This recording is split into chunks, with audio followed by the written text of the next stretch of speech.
Patty Christensen, hand CRPS lady, next on my travel tours. So after the awful Frontier experience, coming back was American. But these flights cost the same. So I was expecting another just ghetto nightmare. Well, and it's really weird because I had to go from DC to Philadelphia. The airtime was 21 minutes. It's like I probably, what? But anyway, to get to the right plane, right? They move you all around. So I was on a very, very small puddle jumper.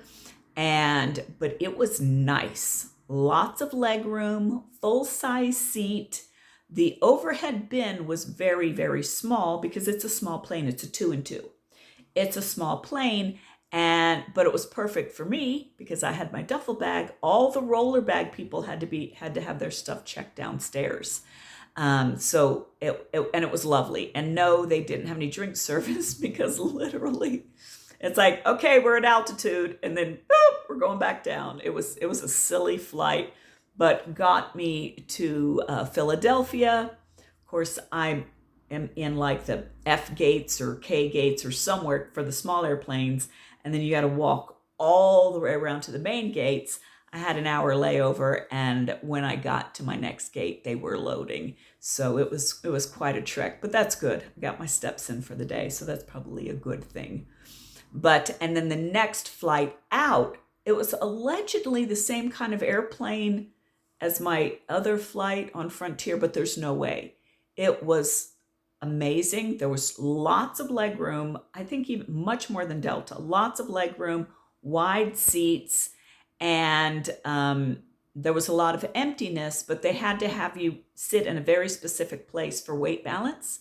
And so I was towards the back, but I had the entire row to myself, and I was exhausted, and I literally laid down for 3+ hours of the flight, and that was lovely. Huge overhead bins.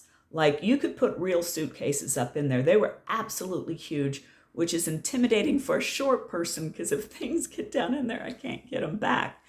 And they brought you some snacks and some drinks, and they didn't charge you for anything.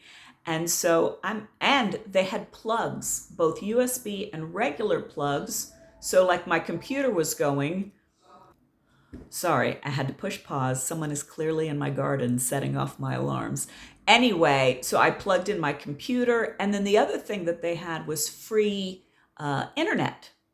They didn't put the screens on the things. They just said, you know what, nobody likes those stupid things anyway. Just log in with your phone and you can do whatever you want. So I could send texts and all that kind of good stuff. We still landed on time. I had hoped they typically run early, but the flight before us had 10 wheelchair people deplaning, and that just messes everything up. And so it put us behind, and then we get in and they say, uh-oh, maintenance issue. So I'm freaking out because this is the last flight. I'm already getting in, close to 11 p.m.